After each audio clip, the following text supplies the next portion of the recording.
Hello and welcome to this Mutual Fund Corner special. Today we have a very special episode lined up for you, and we're going to go right back to basics. We're going to tell you how you should build your mutual fund portfolio if you are really starting from scratch, everything you should consider and how you should go about it. We have a very special guest joining us. Swarup Mohanty is CEO at Mirae Asset Management, and he joins us now. Swarup, thank you as always for taking out the time for this show. We have a lot of, very young people who watch us as well. So, my first question is, if you are just starting, you're getting in for the first time, how do you go about designing a strategy for yourself?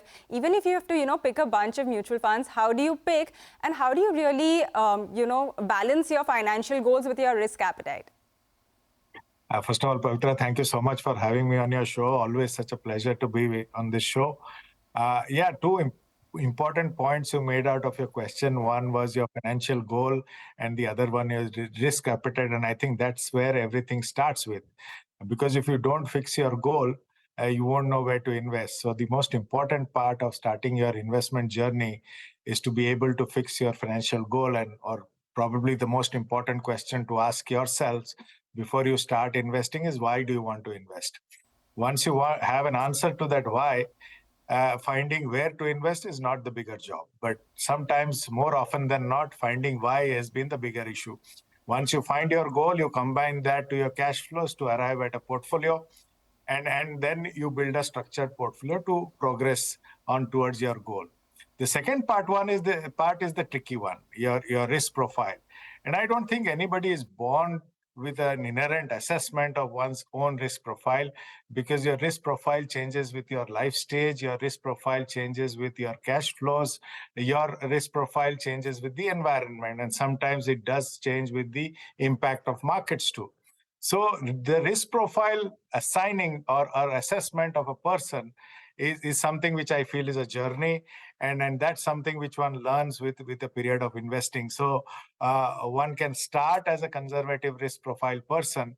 My humble request to every listener would be to read up about every asset class that you want to invest in, form a basic opinion of how the asset class behaves before you start investing. And once you start investing, the journey itself will teach you your risk profile.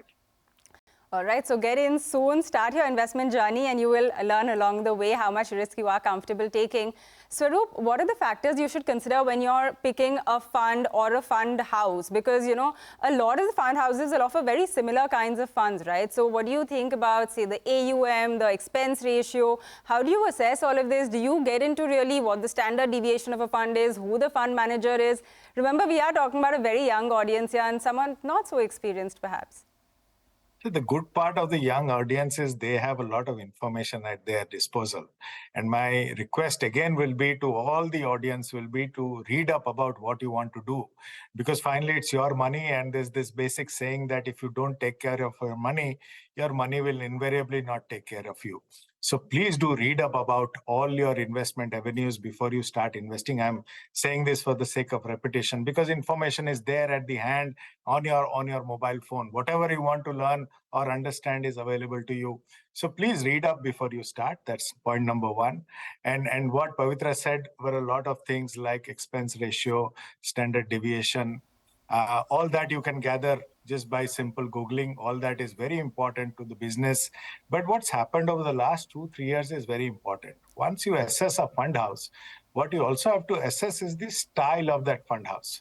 There's no point getting two funds with the similar type of style, say two growth-oriented funds or two value-oriented funds. There's no point. It's just repetition.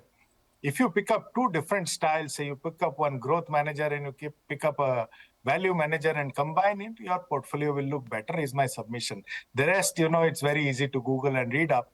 But the important learnings that we've had over the last 2 years, because suddenly after 5-6 years of growth running, value ran up last year, and people who did not have value funds would probably be underperforming together, and people who were sitting only in value for 5-6 years or not performing suddenly would have run up last year. So the lesson that we learned last year was to combine styles, and that gives you better portfolio experience or investment experience. All right, that point is definitely well taken, and I like that. If you don't take care of your money is not going to take care of you. So that's a good point. But Swarup, also, a question that we get a lot is how do you pick whether you should go for an active scheme? Should you go for a passive scheme? Do you think every investor should have some amount of exposure to both? See, Pavitra, first and foremost, what is the fundamental point that one wants to achieve? Are you a goal chaser, or are you a return chaser? Is something you have to start and decide for yourself. If you are a return chaser, then your question is very important. What do you pick? But if you're a goal chaser, then your portfolio aligns to that. And more often than not, the goal chasers are always superior investors because they make their investments tangible and they make it something meaningful. And that is the right way of investing. Now, once you know your goal, and then know your cash flows, that itself decides where you should invest. Now, if I want 50 lakhs as a goal and I have a certain amount which I can reach in 7-8%, I don't need to stretch that much on my portfolio to reach that amount, right? Your goal will decide your return percentage. And once you figure out your return percentage, then the mix can be worked backwards. That is not the bigger job. The first job is to fix up how much return you need to generate to achieve your goal. All right, got that. Swarup, my next question is also something that we get a lot, and I'm sure you've heard this from me, several times during the course of these shows that we have been doing. Very often, when people get into the market, they don't know which fund to pick, how many to pick. There's just so many available, so they end up buying a little bit of everything. And it can just lead to too many schemes in your portfolio, right? So what do you think is a good number of schemes to have that will help you cover reasonable ground, but will also not lead to perhaps unnecessarily overlapping as well? Pavitra, it's very easy to say this, but it takes a period of time, to become a pedigreed investor. But that's why we have you to tell us. Fair amount of time. And if I were to speak for myself on my investment journey, I also had started with a number of schemes. Yeah. It's only recently that I have 5-6 good equity schemes, 1 or 2 global schemes, and 2 or 3 debt schemes, one at the shorter end and one at the longer end. So it takes time for your portfolio to become concise, to become focused, and there's no harm in learning that journey over a period of time. I don't see any wrongdoing in taking that journey, because everybody's portfolio is different and everybody's approach is different. I will not put a hard and fast rule that you should have 5 schemes or 6 schemes. It depends on how many you can manage. Yes, there is the caveat is if you have too many schemes, you have to read up a lot, and more often than not, they are repetitive in nature. As long as your schemes are not repetitive in nature and they complement each other to form a solid portfolio, that should be the bigger objective, rather than put a benchmark or a rule saying that 5 schemes are good or 10 schemes are good. Each to his or her own. But remember, every scheme has to be dug deep into. You have to know everything about the scheme. You have to follow up about a scheme like you are a fund manager. A fund manager practically tracks a stock, a company on a regular basis. So more the schemes, the more difficult it becomes. But as long as you don't repeat schemes, it is fine. All right, Swarup, you're giving us a lot of homework and just telling the audience to read up, but that's perhaps the best advice. My next question is that we always talk about having some amount of debt exposure as well, right, as part of all your portfolios. I know there's no one approach fits all kind of system in place here, but say for a low risk, medium risk and high risk kind of portfolio, what is the debt to equity split that you would recommend? I follow that, the old tried and tested age kind of formula. Your age minus 100 gives you the debt part. So the simple thing that as you start growing older, your debt part starts growing more. So if for an aggressive investor, I would add another 15 or 20%. Suppose my age is say 52 and I'm an aggressive investor, I add 15 to it. So I would be 77, 78% in equity. And if I'm a conservative investor or a moderate risk taking, I will stick to my age as the equity to debt component. While if I'm a conservative investor, I will deduct 15.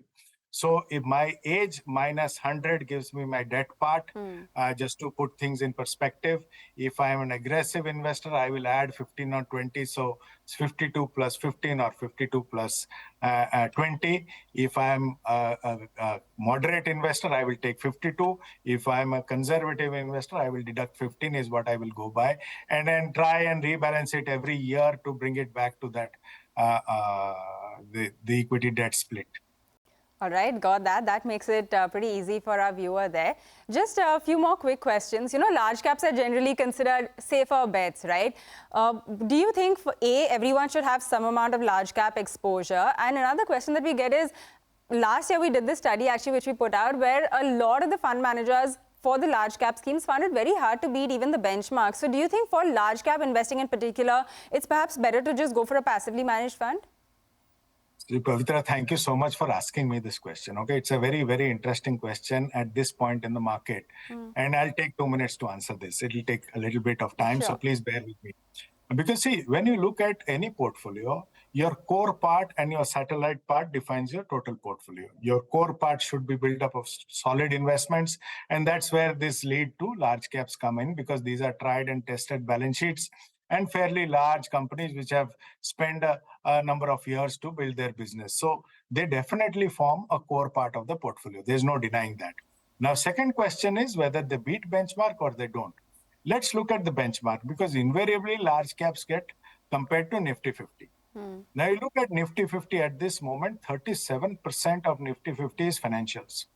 You add IT to it, 50% of Nifty 50 is just financials and IT. It is not exactly diversified. If you pick up any diversified large cap fund, it would be at this moment far more diversified in its allocation than the Nifty 50. So when you're looking at a blind call of taking Nifty 50, at this moment, due to the market cap composition, it is largely skewed to one sector or one theme in the broad market. Is that the risk profile of the investor? Is something one has to look at. So blindly saying that Nifty 50 is better from a risk mitigation perspective is not exactly true at this moment. Now, most of the large caps at this moment are not allocated to that much per sector, because there's a sector cap which every fund manager would be carrying. There are some stocks which are above 10% in market cap in the indices, which as per rule, we cannot go above 10% of our portfolios into these stocks. So inherently, in the nature of today's market, it is not possible for large caps to beat the benchmark because of the skewness of the underlying benchmark to certain factors of the market. And recently, there was one particular large stock which most of the large caps were not carrying.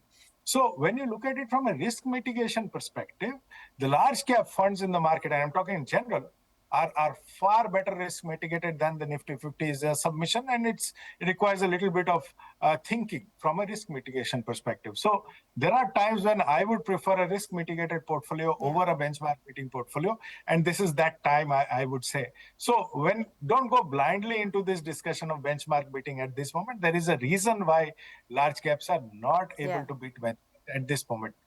All right, that is very helpful and, a great explanation. I'm sure that will help our viewers as well. Swarup, we're going to wind down on that note, but thank you as always for taking out the time, speaking to us and really helping us understand the basics of getting into mutual fund investing. Thanks a lot. Thank you so much.